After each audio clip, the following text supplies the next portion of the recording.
Bien, bonjour à toutes et à tous. Oui, merci d'être là. On va le voir à l'instant, mais à nouveau, Paris appartient à celles et ceux qui n'hésitent pas à l'arpenter à pied, en long, en large et en travers, hier comme aujourd'hui. Alors, exposer l'étrangeté d'un passé que l'on croyait familier ou, inversement, montrer la présence d'un temps que l'on croyait révolu constitue sans doute le sel de l'histoire, sinon le cœur même de sa capacité des dévoilements. Non. Le rapport de la Troisième République à la manifestation montre avec force cette étrangeté inattendue du passé. Le plus libéral des régimes du XIXe siècle garantit depuis 1881 toutes les formes d'expression publique et politique, sauf la manifestation, qu'elle ne considère pas comme une liberté nécessaire, mais l'assimile, dit-elle, à un attroupement inévitablement illégal. Pour le disperser, en l'absence de forces de police spécialisées dans le maintien de l'ordre, cette tâche incombe souvent à l'armée, une armée de conscrits.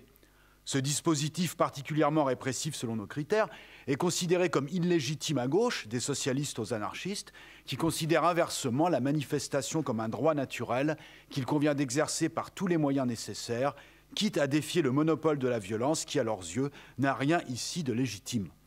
L'État n'obtient donc jamais la paix des pavés. Autre temps, autre mœurs ? Bien, force est de constater que la liberté de manifester est remise en cause avec une intensité croissante depuis les mobilisations contre la loi travail en 2016.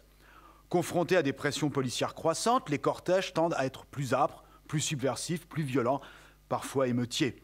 Et dans les cortèges de tête, on peut entendre comme slogan « Paris, Paris, soulève-toi », mobilisant ce faisant la mémoire d'un Paris, capitale des révolutions. Passé et présent entrent donc en résonance dans les manifestations d'aujourd'hui. Or, dans cette mémoire militante, les manifestations de la Belle Époque relèvent étonnamment d'une histoire oubliée. Un terme que je tiens habituellement à distance tant il est galvaudé de nos jours, mais qui ici a tout son sens. Histoire oubliée, ce qui est d'autant plus étonnant que la Belle Époque parisienne, nous le verrons, est aussi la Belle Époque des manifs sauvages. Pour faire revivre ce temps où défiler pacifiquement ne va pas de soi, je vous propose de suivre quelques manifestations significatives, au mur des Fédérés ou sur les Champs-Élysées, lors de l'affaire Dreyfus du 1er mai 1906 ou de la manifestation Ferrer de 1909, en étant guidés par des acteurs de ces événements, dont le jeune Charles Péguy ou un bibliothécaire de l'École normale supérieure. Participant d'un cycle sur le Paris de la Belle Époque, cette conférence accordera une attention toute particulière au ras du pavé, à l'interaction entre les pratiques manifestantes ou policières et le cadre urbain de cette ville emblématique de la Belle Époque, cité reine des loisirs et de l'élite. Comment investir et subvertir le temps d'un cortège, la matérialité de l'art de vivre parisien, mais aussi cette ville héritée d'Haussmann, conçue par et pour l'ordre. Cette tension est illustrée dans ce tableau de Devant-Bèze, La Charge, dont la violence perturbe un grand boulevard illuminé par la terrasse de café soudainement vidée. On voit ici, plus personne ne boit son bock. Où les promeneurs deviennent indiscernables des manifestants, au milieu de kiosques à journaux et de colonnes Maurice, dont les couleurs vives contrastent avec les teintes sombres et inquiétantes de la police et de la foule. Avant de nous immerger au cœur des manifestations parisiennes, élargissons un instant notre regard pour bien saisir ce que peut signifier manifester sous la Troisième République, quel est l'horizon des risques encourus. En province comme en banlieue, les mouvements sociaux sont régulièrement scandés par des fusillades meurtrières. Depuis le 1er mai 1891 à Fourmies, dans le Nord, ce jour-là, 9 manifestantes et manifestants tombent sous les balles du 145e de ligne. Prenons un autre exemple pour bien mettre en évidence ces dispositifs républicains d'un maintien de l'ordre militarisé auxquels s'opposent parfois des militants déterminés jusqu'au seuil de l'insurrection. Le 30 juillet 1908, lors de la grande grève des sablières de l'Essonne, à l'appel de la CGT, entre 3 000 et 10 000 personnes assistent à un meeting à Vigneux avant de se rendre en cortège au cimetière de Villeneuve-Saint-Georges pour honorer la mémoire d'un gréviste tué par des gendarmes quelques jours auparavant. 3 affrontements d'intensité croissante aboutissent à une issue tragique. Lors du meeting, vers 14 h, des soldats du 27e Dragon sont reçus par une salve retentissante d'une dizaine de coups de revolver, sans doute tirés en l'air, peut-être l'œuvre d'un provocateur. Une brève bagarre s'ensuit, un officier reçoit des coups de matraque. Les dragons abandonnent le terrain avant de prendre leur revanche en chargeant le cortège à hauteur du remblai de la voie ferrée. Le choc est violent, des manifestants escaladent le talus et bombardent les dragons avec du ballast. Ceux-ci mettent pied à terre et chargent sabre au clair. Le cortège ensanglanté atteint Villeneuve-Saint-Georges. Face à d'autres soldats, l'infanterie ici, ils ébauchent des barricades. Les affrontements continuent, les pierres d'un chantier de construction harcèlent les troupes, ainsi que des tirs venus des manifestants. Après plusieurs sommations sans effet, le général Virvert, qui commande le dispositif, ordonne 4 feux de salve entre 18h05 et 18h20.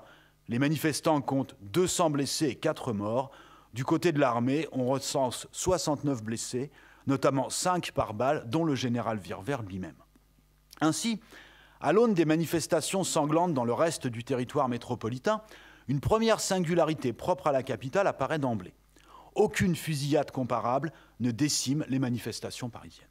Sans doute parce que dans la capitale, l'emprise policière est particulièrement assurée et donc les interventions de l'armée exceptionnelles et en employant toujours la cavalerie et jamais l'infanterie au feu de salve dévastateur.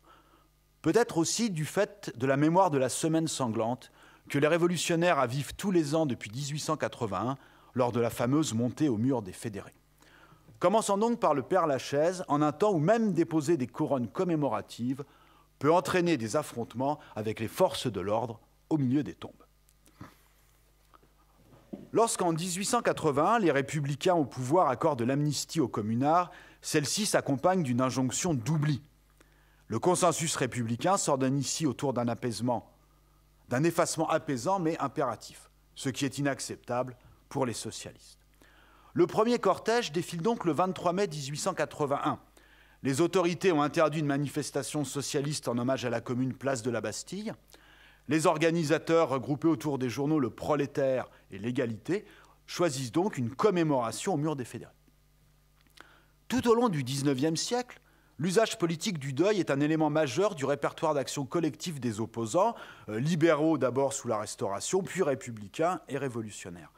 C'est le seul moyen d'espérer défiler sans être empêché, car les forces de l'ordre sont plus ou moins forcées de tolérer l'hommage rendu aux morts. Le chemin du mur s'inscrit donc dans un puissant héritage, celui des deuils protestataires, défiant des régimes plus ou moins autoritaires. Néanmoins, la frontière entre le recueillement et la manifestation est ténue et la passivité policière fragile. Ce 23 mai, l'atmosphère est particulièrement tendue. La police charge sabre au clair le cortège en route vers le cimetière au motif qu'un drapeau rouge a été arboré, ce qui est bien sûr illégal. Le cortège ne se disperse pas et arrive au pied du mur. Les policiers se saisissent alors de couronnes pourtant peu séditieuses, notamment celle de l'égalité, portant en guise d'épitaphe « L'égalité aux 34 000 fusillés de mai 1871 » ou encore « Les égaux aux vaincus de 1871 ». Dans ce lourd climat, les manifestants sont réduits à jeter silencieusement les immortelles rouges qu'ils arborent en boutonnière par-dessus la tête des policiers.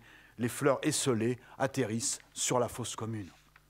Cette première montée au mur donne le ton. Un rituel politique vient de naître, de plus en plus conflictuel jusqu'aux années 1910. Nous reviendrons à la fin de la conférence sur les modalités de cet apaisement tardif.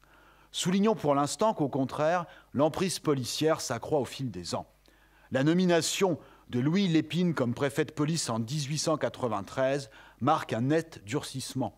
Le zélé préfet a en effet une interprétation draconienne de la loi d'amnistie. Il dit, je le cite, « Il faut se borner à accorder aux hommes dont il s'agit la seule chose à laquelle ils aient droit, l'oubli. En conséquence, il interdit chants et discours au mur et le dispositif de maintien de l'ordre devient impressionnant. Chaque année, ce sont plus de 500 gardes municipaux à pied, renforcés par plus d'une cinquantaine à cheval, qui encadrent un cortège filtré et fractionné auquel un rythme soutenu est imposé devant le mur. Ce système dit des paquets, donc défile par petits groupes distants les uns des autres, ce système dit des paquets vise à empêcher la matérialisation d'un cortège dans l'espace et donner l'illusion visuelle qu'aucune manifestation n'a lieu. Ces mesures sont unanimement considérées par les socialistes, je cite, comme vexatoires et attisent un climat de tension. De plus, aucun détail n'est négligé. Les couronnes mortuaires restent la seule expression publique politique possible, mais leurs textes ne peuvent être empreints que d'une martyrologie floue. Tout message plus politique risquant d'attirer les foudres du zélé mais très efficace préfet. Aux fusillés, aux combattants ou aux fédérés sont autorisés. Mais en 1889, la police arrache des mains des manifestants aux frères assassinés par les Versaillais. Un an plus tard, aux victimes du militarisme subit le même sort. L'historienne Madeleine Rébériou conclut cinglante « passe d'être tué, à condition qu'il n'y ait pas de tueur ». À l'évidence, le moindre signe politique peut, aux yeux des autorités, transformer une commémoration en un attroupement séditieux devant être dispersé par la force. Au Père-Lachaise, les tensions peuvent aussi s'exprimer à l'intérieur même des cortèges. Par exemple, en 1888, un anarchiste tire sur un blanquiste rallié au boulangisme naissant, soulignant l'apparition d'un nouvel acteur, l'extrême droite subversive, qui entend elle aussi tenir la rue, particulièrement pendant l'affaire Dreyfus, sur laquelle nous allons nous pencher immédiatement. Cette affaire n'est pas qu'une intense crise judiciaire ou médiatique. C'est une crise politique majeure où la République même est menacée par des ultranationalistes dont l'importante mouvance antisémite constitue l'avant-garde. Face à ce danger, un front se forme, allant des socialistes autour de Jaurès aux anarchistes autour de Sébastien Faure. Ces derniers, dès qu'il s'agit de disputer la rue aux ligues anti-dreyfusardes, constituent l'élite des militants dreyfusistes. Or, les violences politiques deviennent endémiques à partir de 1898. Ainsi, le quartier latin est rythmé par des bagarres étudiantes, la faculté de droit étant alors un fief nationaliste. Les affrontements sont souvent indécis. Au sein des étudiants dreyfusards émerge la figure de Charles Péguy, qui est alors un jeune et ardent socialiste, très proche même des libertaires, et dont le courage physique impressionne. Près de la place de la Sorbonne, la librairie de Péguy est un jour assiégée par plus de 200 manifestants antisémites vociférant des menaces de mort.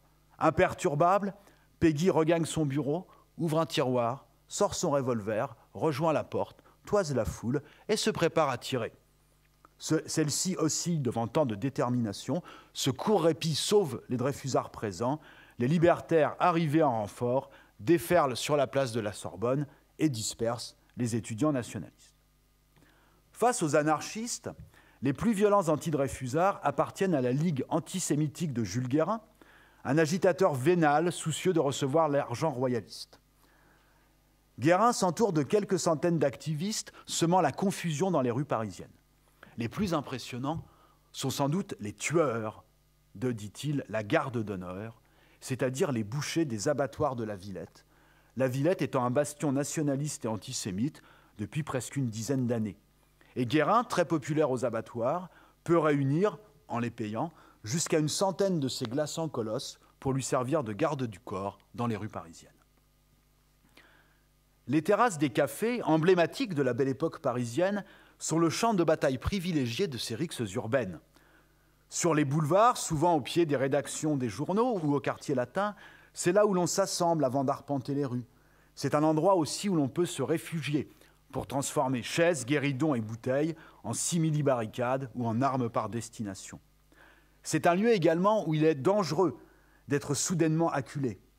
Le journaliste antisémite Raphaël Viau se souvient du sort réservé par la garde d'honneur de Jules Guérin à d'imprudents dreyfusards venus conspuer Drummond sous les fenêtres de la Libre Parole.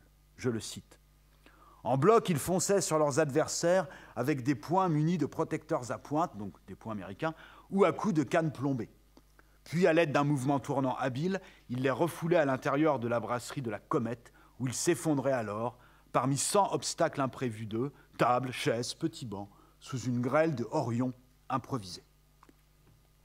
Ce témoignage souligne que ces affrontements relèvent plus de la rixe que de l'émeute, et moins encore de l'insurrection. Faute de dépaver la rue, on retourne des terrasses. Elles sont guidées par des impératifs d'autodéfense ou de propagande pour imposer une présence visible et exclusive dans l'espace public en chassant l'adversaire. Lors de ces violences, les anti-dreyfusards brûlent souvent des kiosques à journaux vendant la presse adverse, les kiosques à journaux, autre mobilier urbain emblématique du Paris Belle Époque et de l'âge d'or du journal imprimé. En 1898, cependant, alors que le dreyfusisme gagne du terrain, les violences factieuses se donnent l'horizon d'un renversement du régime. En témoigne la tentative de pronunciamento de Paul Déroulède lors des obsèques de Félix Faure, président de la République très anti-Dreyfusard, est mort bêtement. Le coup d'État échoue lamentablement. Place de la Nation, le général Roget refuse de suivre Déroulède. Celui-ci tient en vain la bride du cheval, suit le général et ses troupes jusqu'à la caserne de Reuilly, où les soldats, fourbus, rompent les rangs pour aller se restaurer. Déroulède est arrêté peu de temps après. Charles Péguy commande cinglant, si loin de l'Élysée et si près de la soupe du soir. Malgré cette tentative pathétique, la subversion nationaliste est à l'ordre du jour, surtout après l'élection à la présidence de la République d'Émile Loubet, réputé favorable à la révision du procès. Et lorsque celui-ci est agressé à coups de canne par un jeune noble royaliste à l'hippodrome d'Auteuil, le 4 juin 1899, l'émotion est immense. La présence attendue de Loubet à l'hippodrome de Longchamp, le 11 juin, inquiète vivement les Dreyfusards qui redoutent d'autres troubles. L'agitation politique et les affrontements se déplacent ici dans les espaces privilégiés de l'Ouest parisien, peu habitués aux manifestations, ceux des élites également peu réputées dreyfusardes. À l'impulsion des socialistes, ces derniers décident de défiler en masse le jour du Grand Prix pour défendre la République, en affrontant le cas échéant les nationalistes, et l'horizon de la violence politique est ici assumé. Les organisateurs demandent en effet de venir avec une églantine à la boutonnière, signe de reconnaissance du mouvement social, et de se munir d'une canne, accessoire de mode répandu, de bon aloi lors d'une promenade au bois, mais pas que. La une de la Petite République. Doct journal socialiste propose même la veille de la manifestation une carmagnole de Longchamp. Alors c'est un peu pixelisé, c'est dommage, mais je vais vous donner l'idée générale de cette carmagnole. Elle appelle à rosser joyeusement nobles et cléricaux ce jour-là. Suivons à présent, lors de cette manifestation, Lucien R. C'est le bibliothécaire de l'école normale de la rue d'Ulm, un des premiers dreyfusistes, un intellectuel socialiste influent également, qui a grandement contribué à amener Jean Jaurès et Léon Blum au socialisme, excusez du peu. Mais R, qui par ailleurs est un colosse, à en croire son biographe, camarade et ami Charles Andler, hésite à participer à cette manifestation cruciale. Écoutons Andler. Il connaissait son irascibilité et sa force physique eût fait des malheurs. Ainsi, même pour un intellectuel socialiste, la décision de manifester doit être pesée à l'aune d'affrontements plus que probables. Surtout en ce 11 juin 1899. Pour prévenir les subversions, le dispositif policier est impressionnant. Pour sécuriser le seul hippodrome de Longchamp, 6000 gardiens de la paix, 20 escadrons de cavalerie, une brigade d'infanterie, 1200 hommes de la garde républicaine à pied et à cheval sont déployés. Dans la capitale, la police quadrille tout l'ouest parisien. Le jour du Grand Prix, plus de 100 000 hommes défilent en défense de la République et de Dreyfus sans être vraiment inquiétés par les activistes antisémites et royalistes qui ne font pas le poids face à cette démonstration de masse. Une brève échauffourée a lieu au très chic pavillon d'Armenonville, un restaurant où des anti-dreyfusards provoquent le cortège. Alors, on les voit assez bien. Vous voyez, ici, vous avez les églantines rouges des dreyfusards et l'œillet des... mais je le vois très mal, là, c'est décalé. L'œillet des royalistes. Donc, les lecteurs du temps pouvaient reconnaître les vêtements et surtout les signes politiques. Donc, les anti-dreyfusards provoquent le cortège.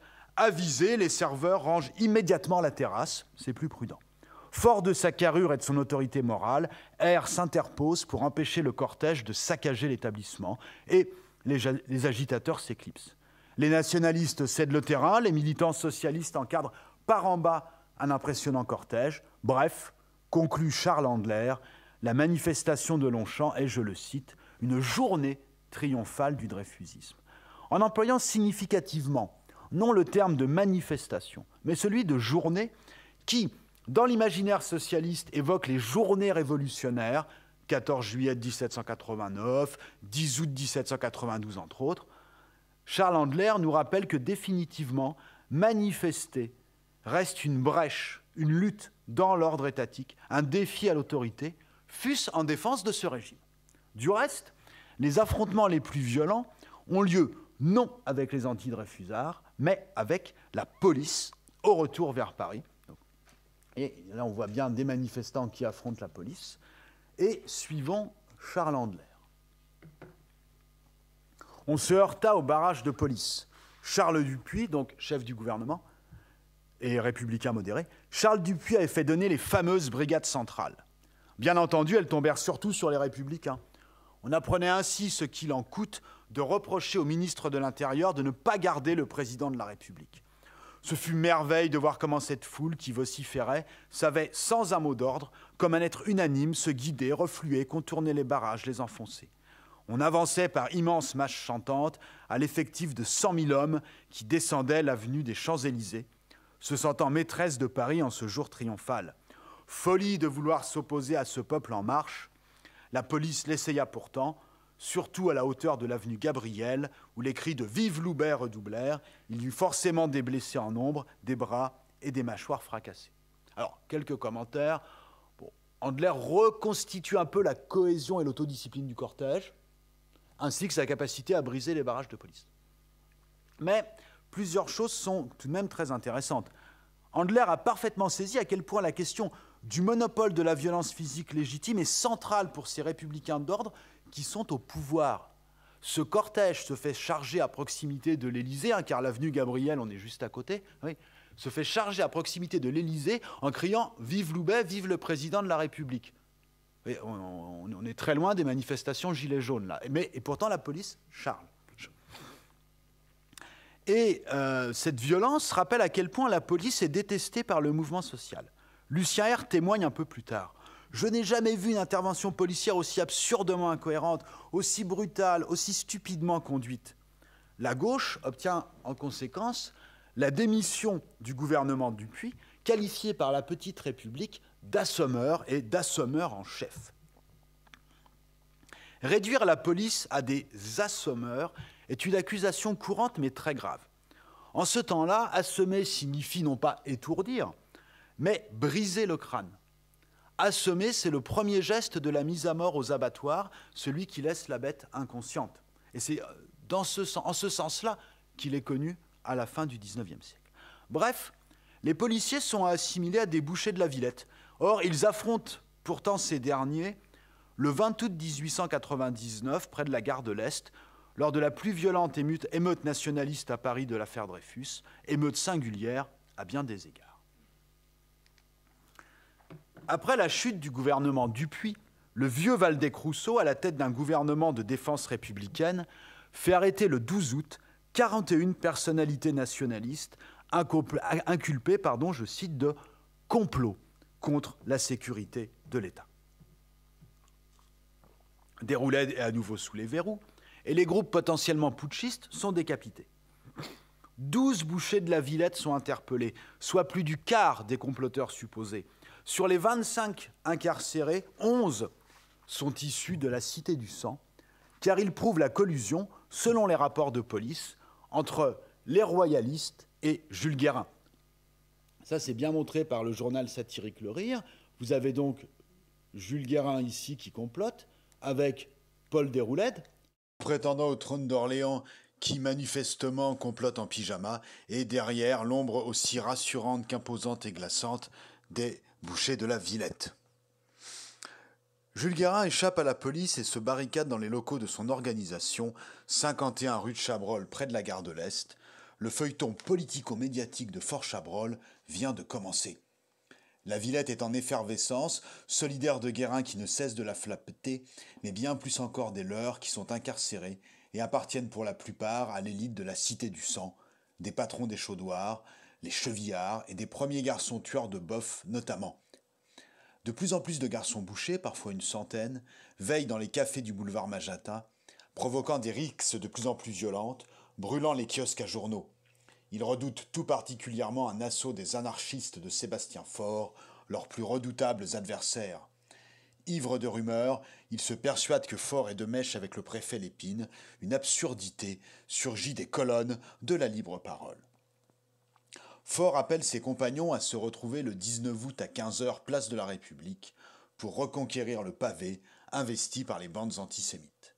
Ceci provoque la fureur des bouchers et un garçon d'abattoir menace. Les voyous de Sébastien Faure et autres fripouillards, leur usine est quai des Orfèvres. Quand ils commenceront la danse, ils nous trouveront. Ils seront fadés, et sérieusement, fadés étant un terme d'abattoir signifiant lardé à coups de couteau. Les abattoirs attendent donc de pied ferme la réplique anarchiste. Lorsque ces derniers se réunissent place de la République, ils ne sont que quelques centaines. Policiers et nationalistes se regroupent aux abords de la place. Faure ne peut tenir un discours audible. Les compagnons scandent alors « Vive la liberté !» Ils sont couverts par les « Vive l'armée !» À bas les juifs qui fusent de la place. Sous la menace conjointe de la police et de la foule, les libertaires se replient boulevard Voltaire et partent en cortège. À hauteur du Bataclan, ils forcent un barrage de police à coups de canne au cri de « Abat la calotte !» puis le groupe se scinde. Faure, estimant que la manifestation est un échec, s'en va et est arrêté peu après. Les plus radicaux arrivent place de la Nation, puis bifurquent vers la rue Saint-Maur. À cet endroit, ils pénètrent dans l'église Saint-Joseph et la saccagent de fond en comble dans une atmosphère de liesse, en chantant la Carmagnole. Au terme de cette journée, la police plutôt, qui a interpellé Faure et 80 des siens, ne peut en aucun cas être accusée de mollesse. Elle compte d'ailleurs de nombreux blessés, dont un commissaire poignardé rue des Boulets. Et pourtant, la libre parole pérore sur un soi-disant complot anarcho-préfectoral, y voit une œuvre de basse police, absolument improbable, répétons-le, mais pourtant reprise dans le feuilleton Police 1900 récemment. Le lendemain 20 août, les abattoirs mettent leurs menaces à exécution. À 17h, boulevard Magenta, la foule est houleuse. Ils sont plusieurs milliers, dont beaucoup de curieux. En l'absence de Dreyfusards, c'est la police qui est la cible de la vindicte antisémite. Les premiers affrontements sporadiques éclatent, les plus excités jettent des pierres et des boulons, projectiles disponibles en grande quantité sur les chantiers de chemin de fer de la gare de l'Est. 17h30. Lépine, arrivé sur place, ordonne les premières charges de police qui se succèdent jusqu'à 19h.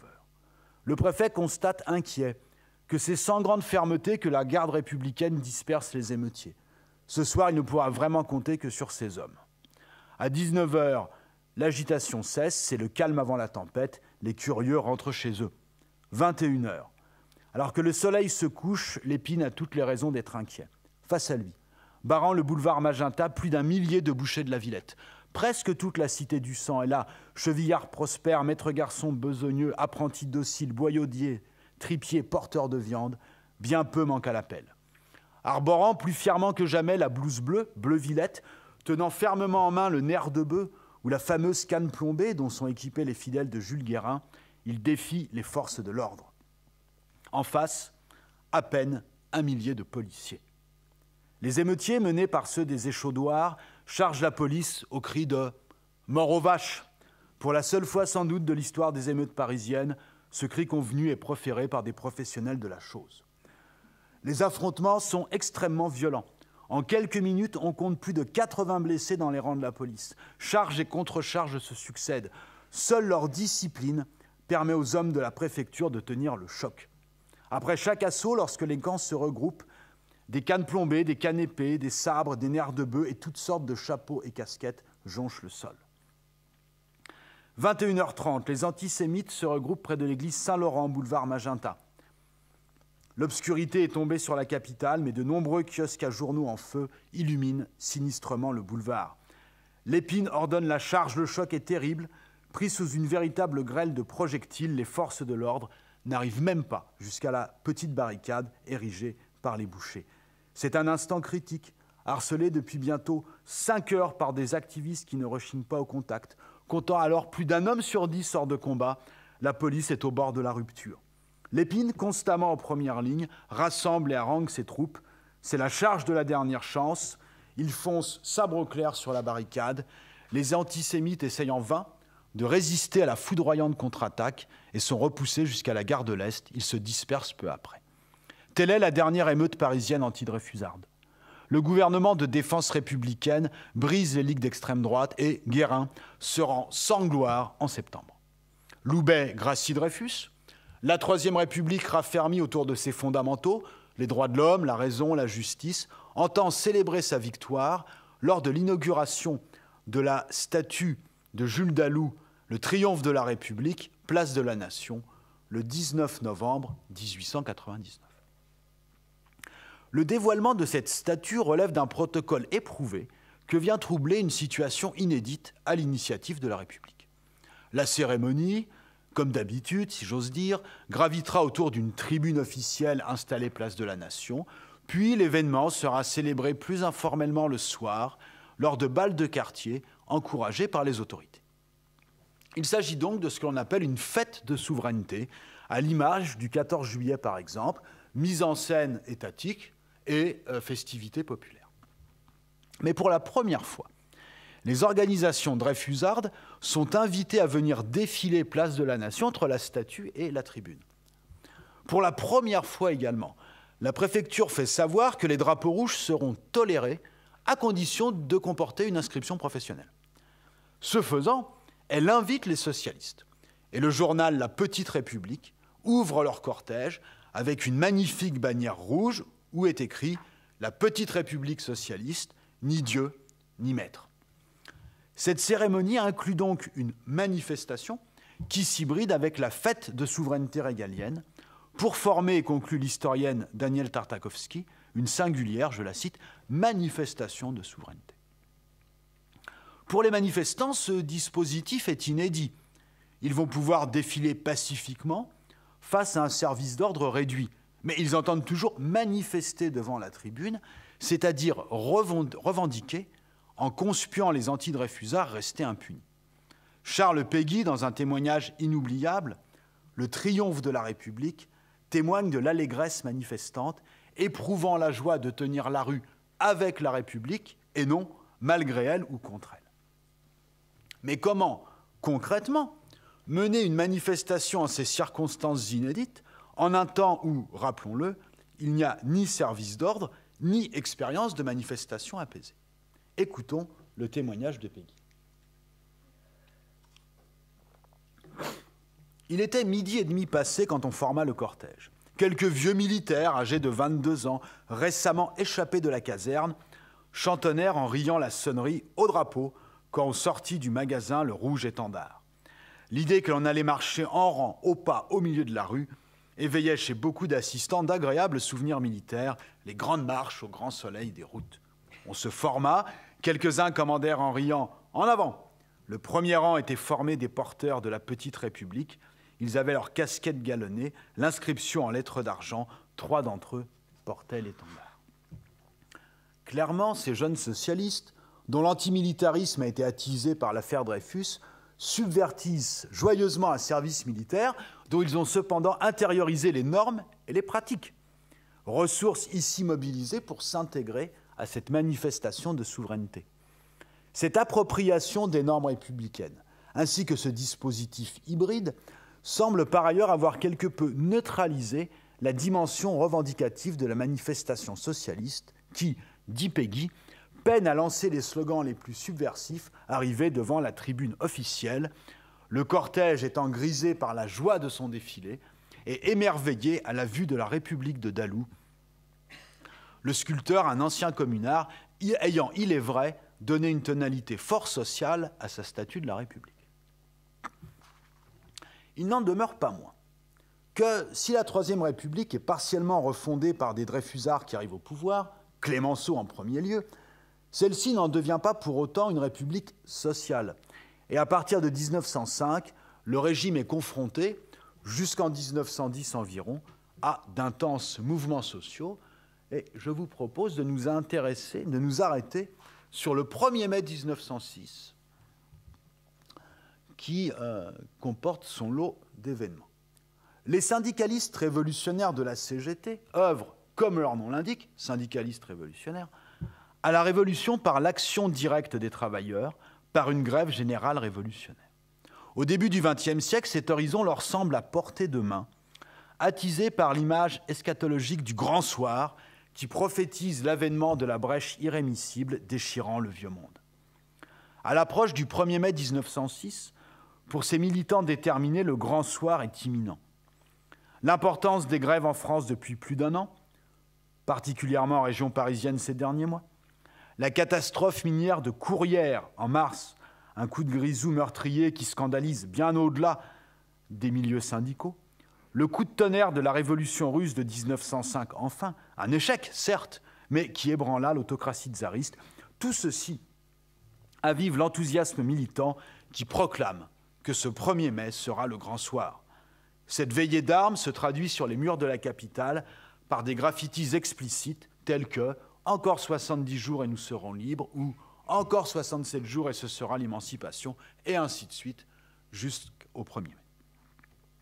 Clémenceau prend la menace au sérieux et déploie un très important dispositif de maintien de l'ordre militaro-policier dont le but est moins d'encadrer une manifestation revendicative que d'étouffer un processus révolutionnaire.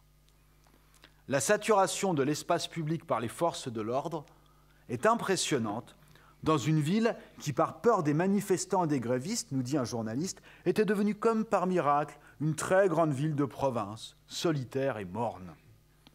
Plus de 50 000 soldats sont stationnés à Paris en proche banlieue. Soldats, pas policiers, c'est encore autre chose.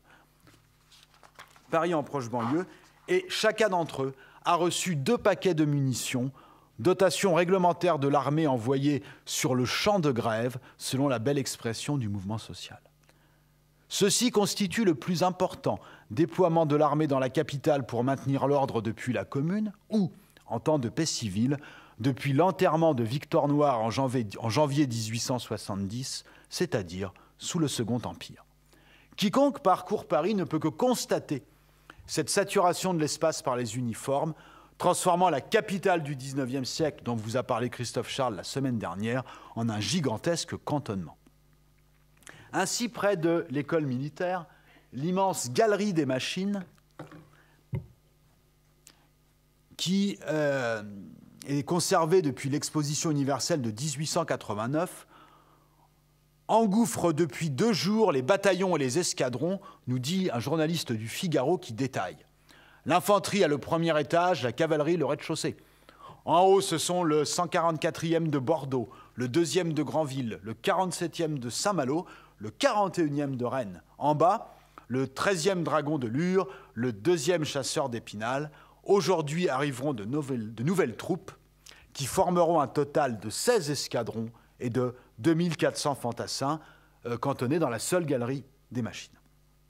Le 1er mai, des sections d'infanterie et des pelotons de cavalerie se massent à certains carrefours. Place du Panthéon, par exemple. Un bataillon d'infanterie et un régiment de hussards prennent position. Un escadron de dragons et une compagnie d'infanterie se tiennent en permanence place du Palais Royal. L'avenue Trudenne est occupée par des dragons, etc., etc., etc. Le cœur du dispositif est place de la République, où doivent se réunir les manifestants. L'occupation militaro-policière est ici totale. Depuis le début de l'après-midi, les dragons tournent en manège sur la place. Donc, on les voit ici, ouais, ils sont en rang, et ils tournent donc en rond, place de la République, empêchant tout regroupement de manifestants, empêchant tout attroupement. Des manifestants essayent malgré tout de se réunir en cortège, et les dragons chargent quai de Valmy, dispersant un cortège naissant. La manifestation ne peut avoir lieu. Le grand soir est ajourné sine die dans une ville devenue le grand bivouac de l'ordre républicain. Les bagarres sont généralement un peu moins violentes que ça. Il y a toujours une exagération de ces coupures de presse. Terminons maintenant, si vous le voulez bien, par une manifestation en 1909 singulière aussi, surtout très riche d'enseignements. Le 13 octobre 1909, dans les fossés de la forteresse de Montjuïc à Barcelone, est exécuté Francisco Ferrer. Le sort de cet intellectuel libertaire déclenche une vague d'indignation européenne, particulièrement vive en France, attisée à gauche par un anticléricalisme virulent et une aversion pour la monarchie espagnole. Dès la nouvelle connue, l'Humanité diffuse une édition spéciale appelant, je cite, « le peuple de Paris » à protester le soir même devant l'ambassade d'Espagne, boulevard de Courcelles. Cette manifestation sera marquée par les plus fortes violences politiques parisiennes de la Belle Époque, qui exposent des rationalités enfouies et des mémoires longues propres à la nébuleuse révolutionnaire. Mais, après ce paroxysme qui vient de loin, se perd immédiatement un tournant majeur et durable dans les pratiques manifestantes du mouvement social, traduisant une nouvelle modernité militante. Le 13 octobre, donc, en fin d'après-midi, des cortèges se forment plus ou moins spontanément en plusieurs points de la capitale. Des participants à un meeting de protestation rue Montmartre, dans un local de la Bourse du Travail, décident de rejoindre la place de Clichy, qui est le lieu de rassemblement. À Saint-Michel, des cris partent des terrasses des cafés. À l'ambassade, entraînant des bagarres avec les camelots du roi de l'Action française, sans surprise, plutôt partisans de la monarchie espagnole. La mobilisation manifestante prend de court la police, qui ne peut pas empêcher les cortèges de converger vers la place de Clichy. Ils sont 10 000 protestataires à 21h sur cette place, avec les députés socialistes Jaurès et Marcel Samba au premier rang. Une cinquantaine d'agents essayent en vain de tronçonner le départ du cortège en petits paquets. C'est compact que celui-ci arrive à proximité de l'ambassade, où la police l'attend de pied ferme. L'affrontement est immédiatement violent. Jaurès, bousculé, est exfiltré par ses camarades dès le début de l'émeute.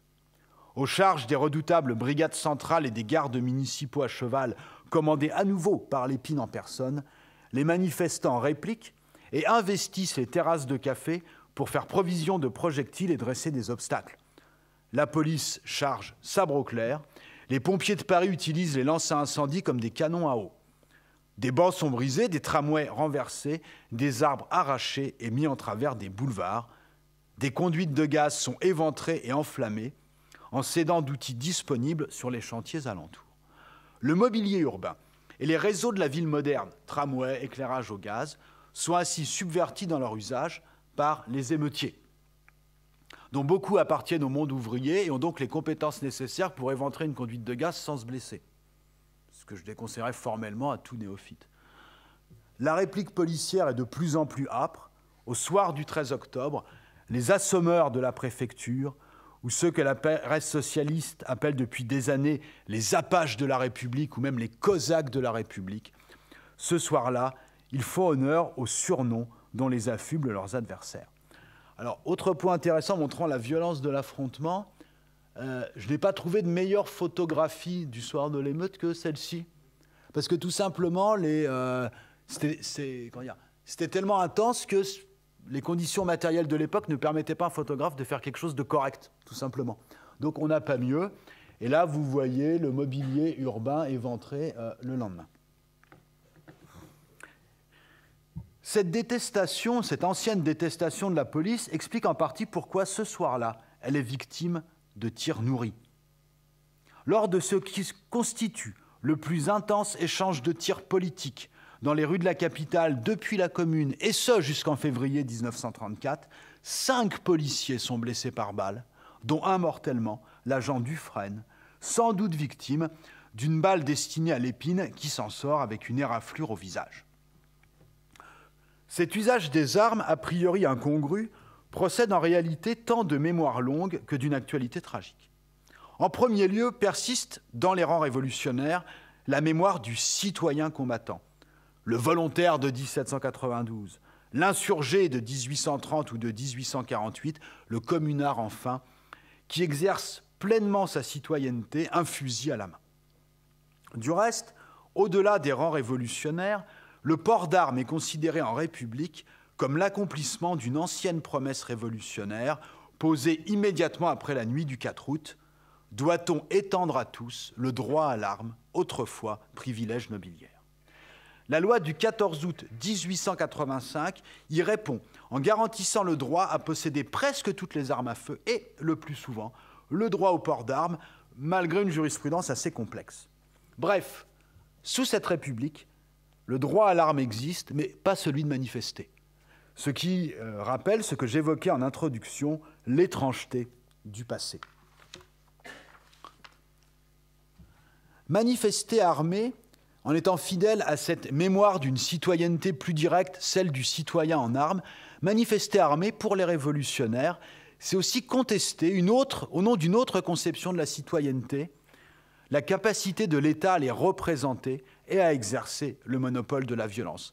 C'est donc aussi quelque chose de très politique et d'assez réfléchi. Enfin, manifester en armes, des armes de poing exclusivement, qui j'insiste, sont en vente libre, des armes de poing exclusivement relèvent aussi d'une volonté d'autodéfense en un temps où les cortèges sont susceptibles d'être endeuillés par les fusillades.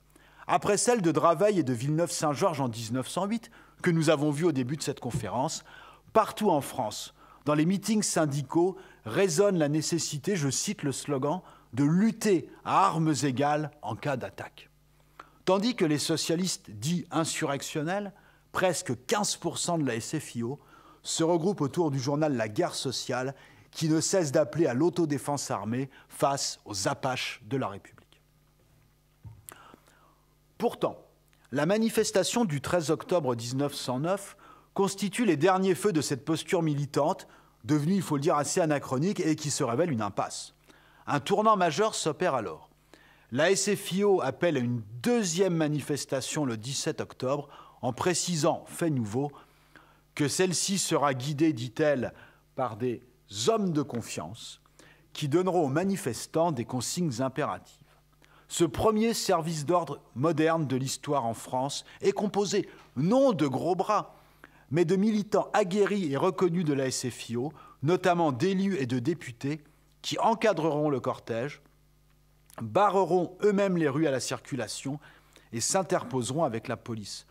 Pour la première fois également, la SFIO négocie un parcours avec la préfecture. En mettant en avant ses élus, le Parti socialiste s'appuie ici sur sa légitimité démocratique et sur sa discipline interne, caractéristique de ce qu'on appelle l'ère des organisations, celle des partis de masse structurés qui guident les nouvelles pratiques militantes au début du XXe siècle. La manifestation, près de 100 000 personnes, est un succès évident. Dorénavant, les hommes de confiance de la SFIO encadreront tous les cortèges, apaisant des situations conflictuelles comme au mur des fédérés, où les tensions cessent avec les autorités après 1909. Mais cette pacification des pratiques ne signifie pas nécessairement la fin de la radicalité des revendications.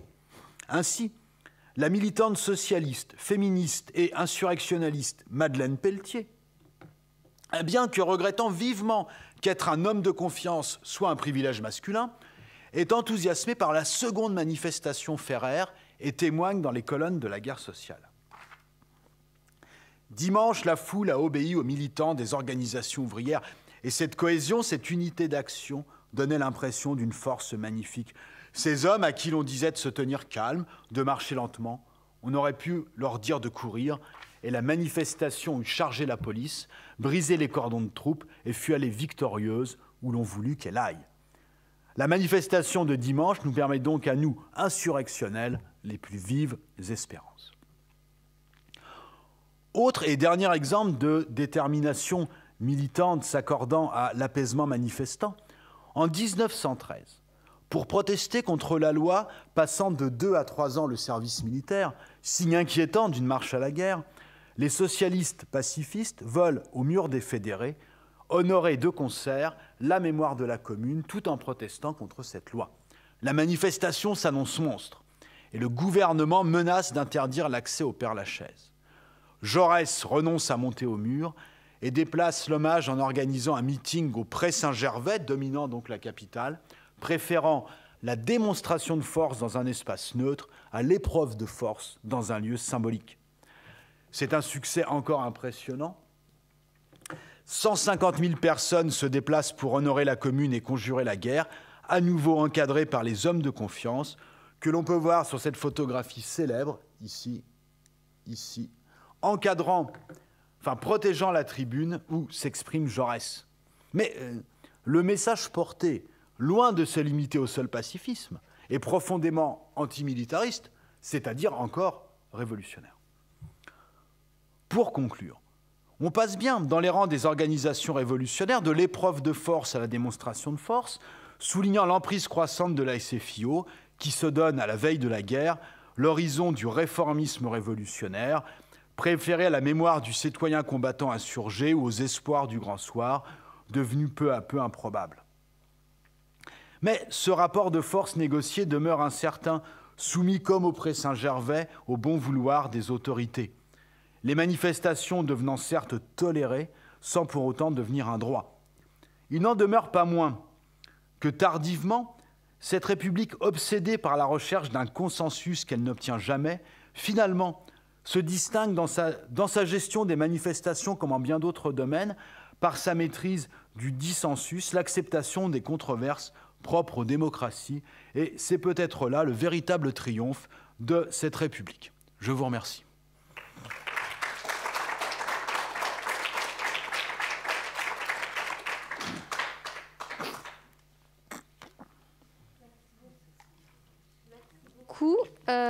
Avant de donner la parole au public, je vous signale que le comité d'histoire a fait une petite exposition sur panneau, c'est un lien avec ce qui vient d'être dit, devant la mairie du 11e arrondissement sur une manifestation beaucoup plus tardive, mais la manifestation et sa répression, la manifestation Charonne du 8 février 1962.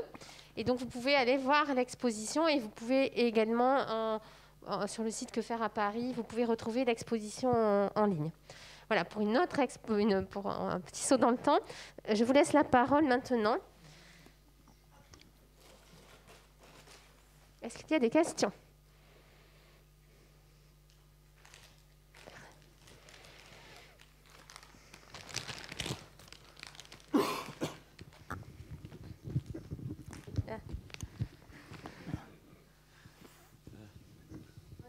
Bonjour et merci pour cette belle conférence. Vous avez axé sur la République face, je vais faire très simpliste, trop la gauche. Vous avez esquissé juste une fois la mention de la droite, les camelots du roi. Il n'y avait-il pas, alors bon, on n'a plus le temps de procéder, là aussi tout un mouvement que faire dans la rue, ou occuper la rue ou pas. Alors il y a les camelots, je pense aussi, peut-être je me trompe, aux manifestations contre la loi de la séparation des églises et de l'État, avec les manifestations et quelques répressions, parfois assez musclées, devant chaque église. Il y en avait-il d'autres, etc. Y avait-il quelque chose d'organisé aussi vers une marche, dans une marche vers, je ne sais pas, les grandes manifestations type après 68 pour De Gaulle, enfin... Alors, la tradition manifestante est longtemps ancrée à gauche. Alors, ça ne veut pas dire que la droite ne sait pas occuper la rue, mais là... on est dans le registre de la procession religieuse qui peut avoir une dimension politique. Après la Commune, par exemple, vous avez de très nombreuses processions expiatoires qui, elles, sont plus facilement tolérées, surtout après la Commune dans Paris. Donc c'est aussi une forme d'occupation de l'espace urbain délivrant un message. La différence fondamentale, c'est que pour longtemps, à gauche, la manifestation est peut-être le prélude d'un processus révolutionnaire plus ample. Alors que l'extrême droite subversive qui naît avec le boulangisme, malgré le ralliement de quelques blanquistes qui ramènent une petite coloration vaguement insurrectionnelle, par exemple pour Déroulède, et son coup d'État raté le montre, pour Déroulède, le renversement du régime, ça sera une espèce de mélange entre le coup d'État du 2 décembre avec l'armée aux commandes et le 4 septembre 1870 avec le peuple qui descend dans la rue, mais juste pour valider et entériner cette transformation. À droite, tenir la rue, c'est essentiellement pour s'opposer à leurs adversaires à gauche, parce que leur chemin pour renverser la République passe finalement, le moment venu, assez peu par la rue. Alors sur les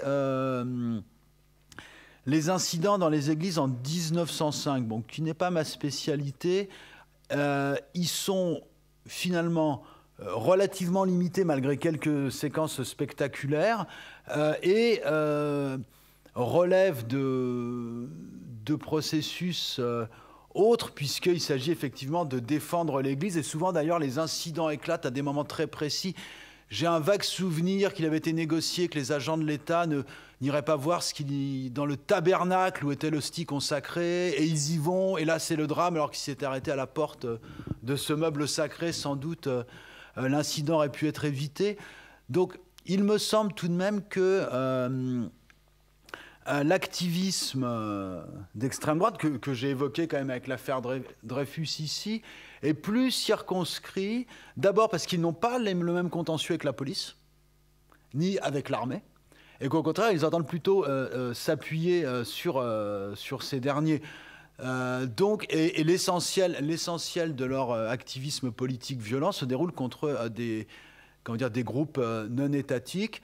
Le seul bémol dont je n'ai pas trop parlé, ce serait Boulanger à Paris en 1889, où là, effectivement, des foules s'assemblent et portent en triomphe le général, mais cette pratique-là ne se concrétise pas durablement dans le répertoire d'action à droite. Voilà. Une autre question ? Alors, j'avais posé une question moi.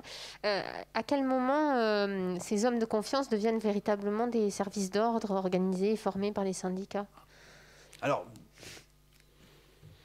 c'est une histoire qui resterait en partie à faire.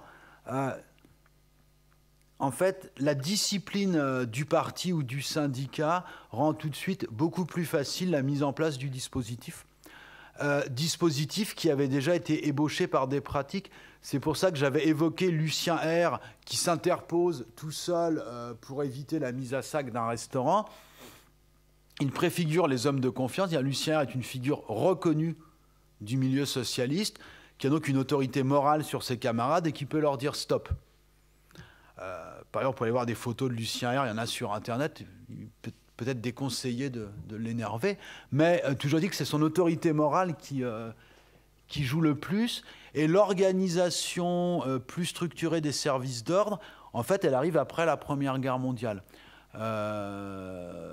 Que ce soit au sein du Parti communiste, où là, évidemment, la notion de discipline joue à plein, donc forcément, on s'organise, mais également au sein des socialistes, qui s'organisent surtout pour créer des groupes d'autodéfense antifascistes. Après la Seconde Guerre mondiale, là, pour le coup, la violence politique urbaine, elle prend une autre tournure assez différente, plus intense, et ce, dans le cadre de circulations internationales. C'est-à-dire, même quand les socialistes se disent, bon, on a quelques petits partis fascistes, mais en fait, ce qu'ils regardent, c'est ce qui s'est passé en Italie ou ce qui se passe en Allemagne, et c'est ça qui les inquiète.